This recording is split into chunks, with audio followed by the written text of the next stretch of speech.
Well, here we are. Very excited, Chasta and Baby Huey, to be on the screen with Serj Tankian of System of a Down. What? What is this life? We are so excited. So What wonderful is to this see you. life? Nice to see you guys I'm, too. I'm sure you're tripping too. No, we're thrilled. I mean, you're such a part of our musical upbringing. But you're so many things to us. You're an activist, you're an advocate, you're an author, you're a composer, you're an artist in music and in art. I mean, you're a Renaissance man. You do everything. And today, of course, we're here to talk about your solo project, which we're so excited about. I mean, you've been putting out solo albums since '07, but we're very excited about Foundations coming out very soon digitally. And then, of course, on vinyl. I want the purple vinyl, but that's beside the point.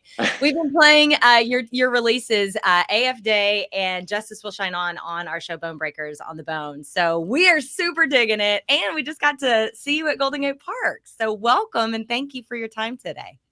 Thank you. Thanks for having me on, guys. Like, this is awesome.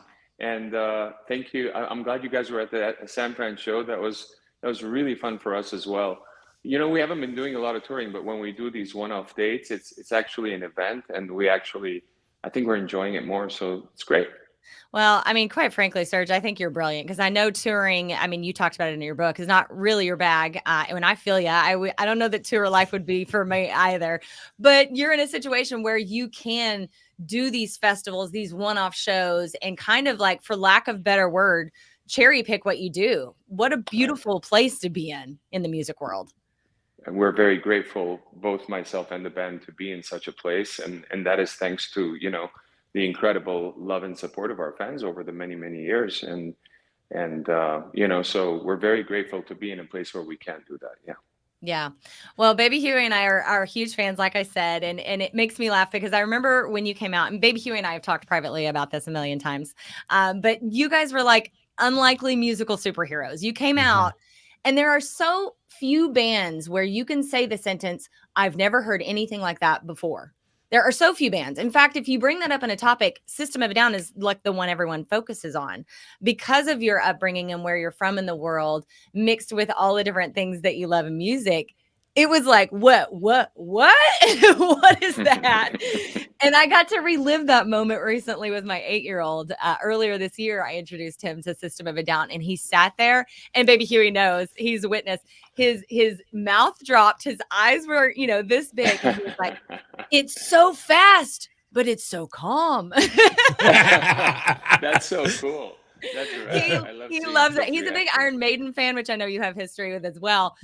So he like the fast part, he's very used to that, but like the melodic, calm, meditative nature just tripped him out. He's a big fan. Oh, that is so cool to hear. I appreciate kids' responses sometimes more than adults' responses because kids are incredibly honest, and intuitive. Too honest. In fact, too honest sometimes, right? Especially in front of strangers. But yeah, years ago, I remember I was mixing a record and I invited a friend of mine, and he said, "Hey, my nephew's here from out of town. He's 11. Can I bring him on?" I'm like, "Yes, please bring him." And it was great hearing, a kid's response, because they're not going to lie. You see it in their body language when they groove to something, and you don't even have to ask them a question, but if you do, they're going to be honest, and I love that. Yeah, they're your best critic or your worst, either way. True. Well, that's Serj, like Chasta mentioned, we're super excited, longtime fans. I mean, I was telling Chasta, growing up here in the Bay Area, my friends and I, Toxicity, when it came out, that was my senior year in high school.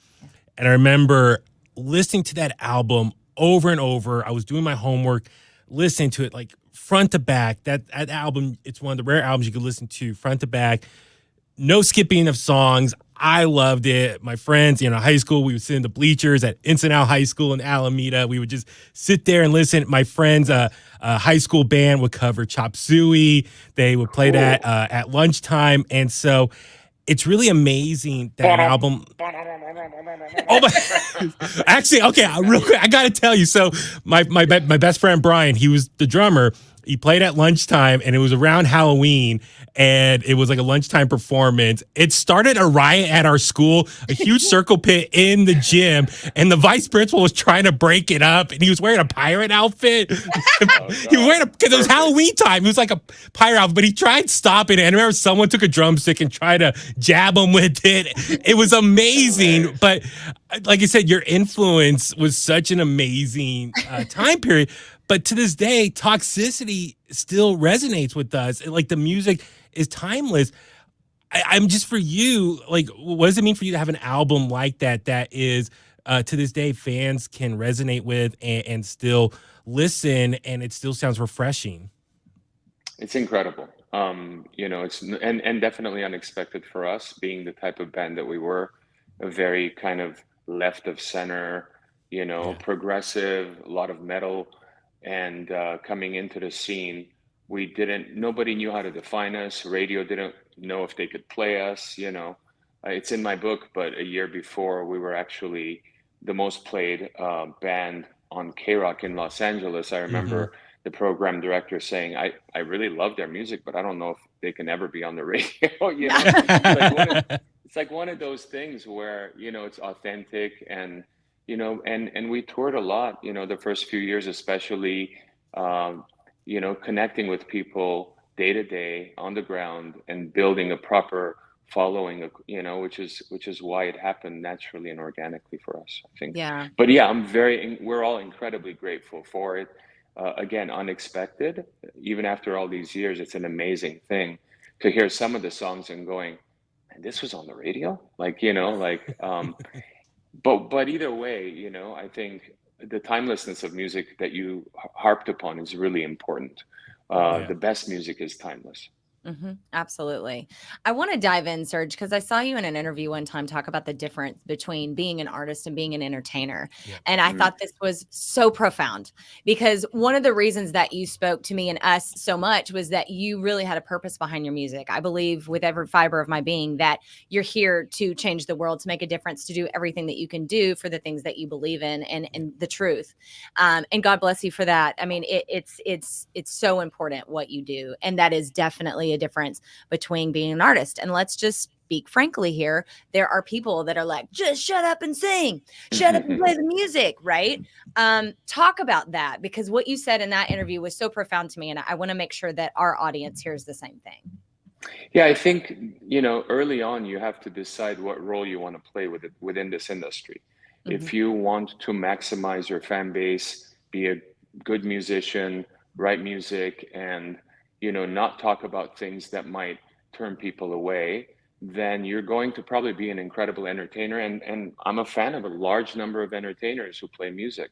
Mhm. But if you're going to be an actual artist, whether it's a painter, a musician, an architect, any type of thing, you have to have honesty, and that honesty has to come through your soul and through your work. And you will end up turning people away. You will end up, pissing some of your fans off. And so be it. It's something that you have to accept as part of the journey, for you to remain intimate with the truth. Mm, so well said. Where do you think the source of that is from? Because for you, your background, coming to America, you've worked jewelry store, shoe store, software, and then making System of a Down and the other bands you've been in, your solo stuff. Where's that drive come from? I know education is really important for you as well, but Mhm. where's the source of that drive, that passion that you have, and especially just getting into the politics and all that stuff? But where's that passion come from? I guess I was an activist before becoming a musician, so it kind of carried through. Okay, And so the truth was always something important for me in my personal okay, life, as well as, uh, what's transcendent into my artistic life. yeah, And so that's where it really comes from. The varied degrees of, job experience or career experience just add to my kind of understanding of the intricacies of the music industry and some of the yeah, weird things about it. yeah, I Mhm. don't take, um, a lot of this stuff seriously as far as the celebrity aspect and all of that stuff. It's nice to get reservations at restaurants, but that's as far as it's good for, you know. So I think, that's helped me, I think, stay a bit grounded, even though I think we've all lost our heads a little, Mhm. based on the success of the band and of our music and everything. But I try to remain I try to remain in a world where I can look at people in the eye and see their excitement and thank them for it, and be authentic about it. I mean, one of the reasons when we opened up the cafe gallery a few months ago, like I drop in any chance I get and see people and take pictures and hang out and have conversations and have coffee with them, and it's fucking amazing. I Yeah. love the person to person. Like I don't get that at shows because shows are huge and there's Yeah. too many people, and it's impossible to connect one-on-one level with anyone, really. I mean, even backstage there's hundreds of people, so I enjoy that. I'm getting a kick out of that these days. Yeah. You just hit on a word that I think describes you entirely, and it's authentic. I think in everything that you do as an artist, as a musician, as a composer for soundtrack, all of it is just so authentically Serj, which is a beautiful Thank thing you. when you can know who you are and lean into it. I kind of want to get into your head a little bit because, lyrically, there's so many of your lyrics that have stuck with us. But somewhere between the sacred silence and sleep, that one, it's funny because I've always wanted to ask you about that. I'm from Oklahoma, where Native American, heritage is so important to us, and sacred silence Mhm. is that to me. I saw Rainn Wilson in an interview one time talk to you about it, and I was like, I Yeah. want to talk to him about that. And now's my moment. But I just wonder about sacred silence. Like, get into the day to day with Serj. Do you meditate? Do you journal every day? Do you do gratitude? Are you a yogi? Like, what is your day to day sort of self care awareness ritual in your life? I've been meditating, specifically transcendental meditation, for many years. Mhm. There are times I drop out and don't. Mhm. Just recently, life's been overwhelming, and I need to meditate more than before, actually. But I haven't been, But I feel the difference when I do. Um, and I've kind of created a combination of transcendental meditation and almost like Native American sun salutations and Mhm. thankfulness, Buddhist elements. Like I've kind of created my own mantra in a way, Yeah. that I go through. It's almost like poetry. We Yeah. almost decided to put it in the book because I literally typed it out. And then I thought it was just too long and it might be a bit presumptuous or pretentious. So I kind of just left it out. Um, but I do that, and it really has changed my life to the better, my health to the better, helped me focus and remain kind of steadfast in my vision. But yes, you're right about the word sacred silence comes from Native American spirituality. It is the place that you go in terms of meditation beyond many veils. There's different veils, which is different levels of depth in that meditation. And there are realizations made through it. I used to read a lot of books by Tom Brown Jr., who's a survivalist, and he wrote a lot about Native American spirituality, which I found very helpful. Yeah. And sleep, as we know, is sleep. There's a moment in sleep, in REM sleep, where we are in a meditative state every night, and that's what keeps us alive and sane. Mhm. And I'm referring to that, Yeah. somewhere between those worlds, somewhere between worlds. That one always haunted me in the best way. I mean that with all the love and respect in my heart. That line was always just really cut to me because I have to ask you at some point, please put out that mantra, because in our household, we mix a lot of things. I was born in the Southern Bible Belt of Oklahoma as a Hmm. Christian, but I also am very into Buddhism. And in our house with my child, we do Buddha breaths and we do yoga and we do gratefulness and blessings and all of that. And I love, like, again, sort of cherry picking the best of all of those things and putting them into one, in that sort of meditative space. So please release that someday. That's I will be the beautiful. first person to buy it. Okay, awesome. Yeah, that sounds great. I appreciate that. Yeah. Serj, so as Chassa mentioned, first off, congrats. I believe this is your fourth EP. Foundations, which will be coming out this Friday, September 27th through Gibson Records. And Hmm. then you can pre-order the vinyl right now through your website, and those will be start release on November 1st. And I know there's red and black starburst color one. There's a dark blue marble and a purple one, as Chasta mentioned. Very excited about She the wants to purple. get. That's why I put my lighting on purple today. Yeah, we're gonna get you the purple one. Yeah. Hell yeah. And yeah, go to your website. You can pre-order now, all that stuff. And as Shasta mentioned, so we've been playing, AF Day and Justice Will Shine On. Hmm. For people who don't know, I love just kind of the story behind those two songs and the history of them. Both were recorded originally or written 25 years ago, and they're just now getting the being released and being heard. Hmm. For each of them, can you explain just the history and just how AF Day, the vocals, and then Justice Will Shine On, that you did solo-y, but then it was going to come out as a potential system song 10 years ago, Hmm. but now you're going to have it. So if you could explain the history for both of them, that'd be awesome. Sure. Yeah, they're both very old. I've written them, like you said, 20, 25 years ago, maybe even longer. I Okay. don't know. I actually should get into my sessions and look at the original dates of the Hmm. sessions, which I haven't. But AF Day is really old, and to this day, I don't know why I never brought it into system, because I don't think I ever did. Maybe Okay. I thought it was too simple of a punk song or whatever it was. But when I was finishing the book, my memoir, throughout the book, I'm talking about different songs in different eras, because you can see how your life is. Your output is affected by your life and the things that you're going through, and you're naming songs and talking about them. And I went through my archives, and I had a lot of songs that I hadn't really mixed, and I started mixing some of them. And these were popping out at me, and I'm like, wow, this is incredible that I never really released this. And so I decided to, just like the book was very retrospective, I decided to do a musical retrospective to accompany it thereafter. And that became this EP, Foundations, which is why I called it Foundations.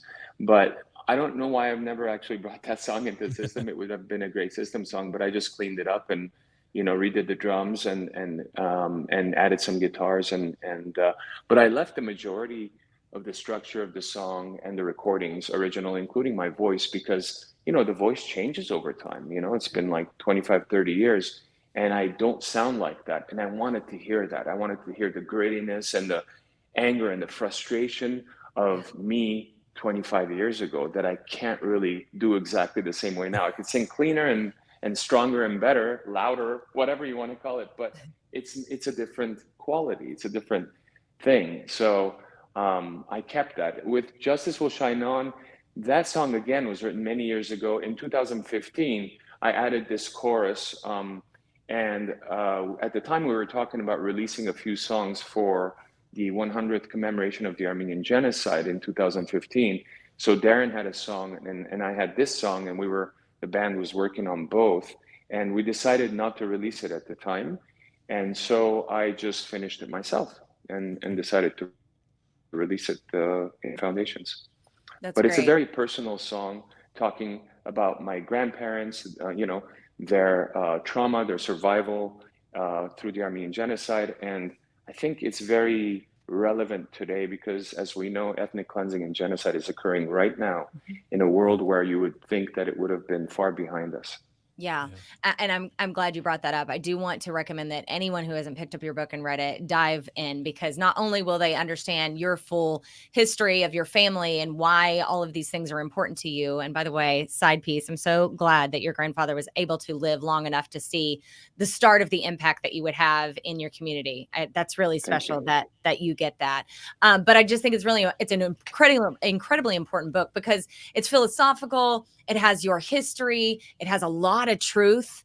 And when we're talking about System of a Down, I think, and it's called Down with the System, the book is, I think that it's really cool that you were so honest and truthful, but also that you took back the narrative. Because I think, in the media, Mm, people love drama, right? And they love those mm. those headlines and the clickbait and all that shit. And I just love that you dove in and you weren't afraid to go, look, here it is. This is it. You own your side of some of it. And I just want to kind of give you props for that because I think that was really cool that you did it that way. Thank you so much. I appreciate that. I, Yeah. I, I think it's important when you're writing about other people that you um, that you write not just honestly, but lovingly, Yeah. especially people that you care about, people that are in your lives. And so part of that is understanding why someone does what they do, but Mhm. but it's important to take responsibility for your own actions within the relationship, and first and foremost. And I think that to me was very important in terms of having to in the book, having to do, especially with my partners and friends in System of a Down. Yeah. And so that. I think that made it kind of interesting for me. But yeah, there's a lot of sensational books, and we took out. There were so many rock stories of touring with different artists and stuff, and I just felt like it didn't belong in the book, and I felt like it wouldn't be fair to tell someone else's story within my story without them, being okay with it. And I didn't want to go and check with 50 different people, hey, we were Yeah. on your plane and we played this show with you. Was it okay if I talk about this? No, I didn't Yeah. want to do that. Well, I think the book was So such a different beast. It was just it was so deep and it had such meaning and purpose that I think would have like muddied the waters a little I bit, think so. Yeah, you yeah. know? So I get We'll do that. the outtakes, Yeah. the fun outtakes. The book bloopers, as it were. What did you learn about yourself? Like, what big revelations did you have about yourself writing a book? Because I can't imagine like examining my whole life and writing it into a book. That's got to be heavy. Listen, it was incredible free therapy. Yeah. Honestly, going from my, lineage to my parents, how they met, and us as kids and growing up, and then, the life we've had, in the last 30 years. And it's just, you start connecting the dots and you go, oh, no wonder this happened. This is why. There's so many of those little moments that you start realizing about yourself and other people around you. Yeah. It becomes really revelatory. But the thing I discovered most was my own responsibility in some of the things that I was, holding some, you know, um, holding out on, like things that for me was like, why did this happen? This shouldn't have happened, that kind of thing. And then you realize, okay, well, I was very passive. I let it happen, and Mhm. had I done it this way, that wouldn't have happened. Okay, we learned a lesson. I'm not that person now. So that's good, you kind of just go through it like therapy and learn your own responsibility in the whole affair. I think that's the biggest thing that I learned Yeah. throughout the process. But there's a lot of mini things that I learned, little intricacies. And it was fun. John, who's my drummer in System of a Down and also my brother-in-law, it Yeah. was fun hearing his reactions and his stuff. And he's like, yeah, he has a way better memory of the band than I do. And he's like, man, you don't remember this? And he just tells me, I'm like, oh my God, that should have been in the book. I'm like, it'll be in your book. I'm like, Yeah. that'd be great. And he goes, if it was my book, I'm just gonna like, you know, I'm just gonna take everyone down if it's my book. As a joke, like he's like, your book is really deep and serious, but it's not what I had in mind. So Yeah, you gotta we love had a good family. laugh. Keeping it real always. Yeah, exactly. No, it's very funny. So yeah, it's been a phenomenal experience actually. Yeah. Serj, for Chas and I feel like a lot of the recent artists we've talked to and done interviews over this summer, creativity is a big talking point. For you, it sounds like what we seem to really kind of respect about you is your body of work. It's just not identifiable as one thing. Like it's Mhm. just not System of a Down. You have Mhm. so much different your solo work, the albums, the EPs, but the coffee shop, your memoir. You seem to have a lot of projects going on, and it seems like you don't want to be just glued to one thing or known for one thing. It is. And Chas, the creativity question, I always really love hearing from you. But for you, how do you stay so creative and like always active and trying to come up with all these different projects? Is it because you just don't want to be known for one thing? I don't really think of how someone else is going to portray me or my legacy or anything like that. When I wake up in the morning, I'll get excited about an endeavor, generally a creative endeavor, and I dive deep in because I'm excited about it. Now, that could be, scoring a film. It could be scoring a TV, which I've done quite a bit of Yeah. recently. It could be painting, like, I'll see like a light and shadow interplay on a wall like that I'm looking at right now, for example, this Yes. really cool angular thing. And I'll be Yeah. like, shit, I got to do that on a, I got to paint that. I got to do something with that. So just life inspiring creativity. And then, you going after that in multiple forms. And why multiple forms? Why not? An artist Mhm. shouldn't be bound by one form. Like, that's not what an artist is. Yeah. Um, I guess there are people that are, like Ravi Shankar is a master, player at his instrument, and he is the top of, that instrument for all of his life, for example, and it's amazing. But I'm not that person. I'm not a master at one instrument.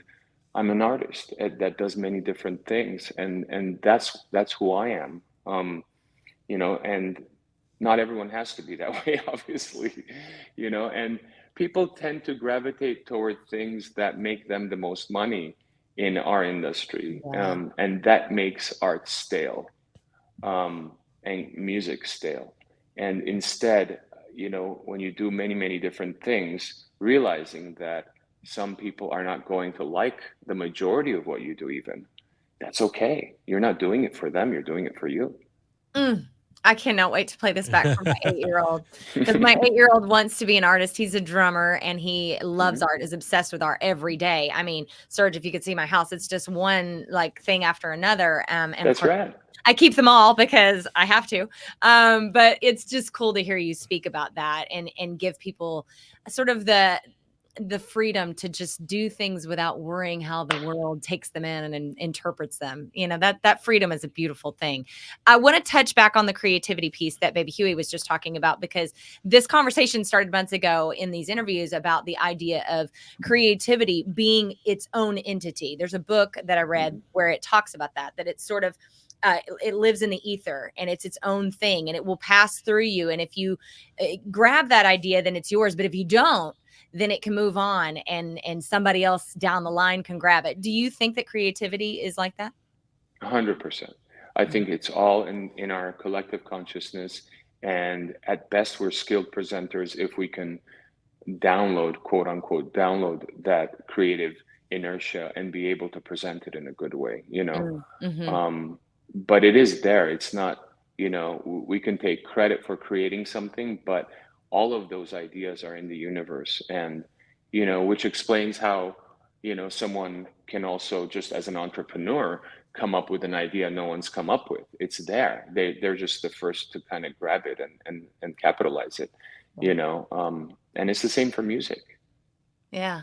I did want to pick your brain a little bit. This is, I guess, kind of a controversial topic, but because you're a software guy and you're very, very intelligent with, all of that. How do you feel about AI coming into the frame in creativity? People utilizing that in their art. Where do you stand on that? Well, there's the art aspect, and then there's everything else, right? There's so Mhm. many applications, possible applications for AI. Um, I think, as far as realistic technical applications, AI can be a useful tool. Like, Mhm. I'd love AI to take over customer support because no one ever answers the call anymore. Yeah. And you got to Yeah. wait like half an hour to talk to somebody on it Yeah. for any company regarding any cable or whatever, right? Yeah. And you So can if that say was that because AI, you once did customer service. So like, you know what you're I talking did, about, totally. So which blows my that mind, would by the be way. that would be awesome. That would be awesome if AI can just talk to me and what's the number? Here it is, but this is your problem. This is great. Solve the problem. Yeah. Sending someone now, fuck yeah. I Yeah. love that. That would be good for AI. But having autonomous machines thinking for themselves over the long term is the first time that humanity's created a tool where decision making is being given to non-humans, and that itself is a very, very dangerous Agreed. road to take. Yeah, I completely agree. I feel like it's a scary, scary road. I'm trying to still be hopeful and optimistic about it, but it We is do, making me nervous. yeah, we don't want the Terminator world to come true, like take over Yeah, I mean, it's not everything. just that; it's beyond that. Yeah. It's not necessarily robots in war and stuff like that. It's actually, if you think we're being influenced now by social media, where AI is stepping in, it's going to be so many other Yeah. levels of, influence, propaganda. Like it's just everything is going to get more crazy, I would say. So you know, but that's the basic thing. Yuval Hariri is a great writer who just started writing about this. He's got a book called Nexus that I started checking out, and he talks about this in detail. But the simple idea is giving, you know, until now, humans have been making decisions, and not that we've made the best decisions. I mean, we're fucking up our own planet. We're in Yeah. wars, and you know, Yeah. not that we're making the best decisions, mind you, but to give an outside machine those decisions. Now, if it's decisions having to do with sending someone to fix my cable, I'm okay with that. But if it's a decision having to do with national security, if it's a decision having to do with media manipulation, if it's certain large decisions like that, I'm not okay with that. You know? Yeah, agreed. Serj, the other thing too for Chasta and I, we, as you mentioned, we respect, you know, your work as activism. Your lyrics are so powerful. You're very much into politics, geopolitics, just what's going on around the world. And I think, unfortunately, we live in a world where people are just not educated or take the time to get educated. And I would love to know from your perspective, what do you do to stay informed? What's going on out there? I think a lot of people, they'll just see a headline and just go off that and not read the full article, or Yeah. they'll find stuff that supports their opinion already, so they're not like really trying to open up their mind and learn more. For you though, it seems like you're just well grounded and just taking the time, learn stuff, get your facts. I just want to know, like, how do you do that though? How do you It's keep track very of the news, simple. all that? Yeah, it's very simple. I actually read real news. I don't, when I read social media news, I take it as entertainment. I don't actually Okay. believe it's real news, because it's not verified by multiple sources. So I actually Hmm. read real news, Mhm. and then if I'm interested in something, I dig deep into it, or something might Okay. just be an artistic influence, a cool headline or something like that. Beatles used to really do that. David Bowie used to take cues from news sometimes, just ideas that you can write into lyrics and songs. But yeah, that's the only thing I would tell people: read real news, because Okay. that's Mhm. something that most people actually don't read news anymore. You know, which Hmm. is why news companies are losing in favor of social media companies and entertainment companies. Everything's turning into entertainment. Yeah. And so if you don't read real news, then you're not supporting the truth. You're Yeah. supporting entertainment. And ultimately, you're not going to have real news left over, you know. That, And that's a lot of it has already been cut down. There's not that many proper journalistic, you know, with integrity companies left over. They don't do their own, you know, deep investigations anymore. There's a few left over, and the rest just pick up like RSS feed, right? Mhm. So you know, it's really difficult. That's part of it. And talking about education is important, because I think that, you know, it's very simple. If you look throughout history, populations that are ill educated are incredibly easy to manipulate. Mhm. Populations that are well educated are incredibly difficult to manipulate. And that's it. And we're in a society where the spending on education since the 1980s in the US specifically has been degraded over time. And, you know, the less we spend on education, you know, the more dangerous our decisions become. I couldn't agree more. I just want to tack on to your answer, and I feel you'll definitely agree with, obviously education and diving in and doing your own journalistic integrity reading, but also travel. I think it's so important to get out of your bubble. I am a big traveler. I've gone to many parts of the world: India, Cambodia. I learned about the Mm, atrocities in Cambodia on boots on the ground. Japan, China, Morocco. I would love to make it to Armenia one day, and I will. But I think that is you so should. important for you to really understand what has happened in the world, because we do keep ourselves in bubbles, especially here, and it's really Absolutely. important. You're absolutely right. I think travel is a form of education that you can't Mhm. replicate through books. The things that you learn about different cultures and the things that you physically experience on the ground. That's one thing I loved about Anthony Bourdain and his show, Oh CNN my Parts God. Unknown Yeah. and No Reservations. Yeah. And we went to Armenia together, which was incredible. The Armenia episode, you know, was something that I helped kind of inspire. I had reached out to him asking if he would go, and and it was on his last season 11, I want to say. Yeah. And his passing was very sad, of course, to all of us. But what he did was really incredible because he opened these doors to these different cultures, and his foot in the door was food. But what he was talking about is geopolitics. He was talking about culture. He's talking about post-colonial world that they're living in and all of that. It was just really amazing. But Mhm. yes, I agree with you.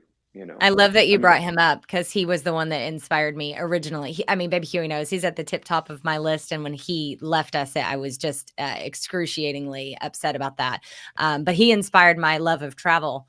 And your episode was incredible. Why I want to go to Armenia and learn and, cool. and Thank dive you. in and understand, and see it in a different light.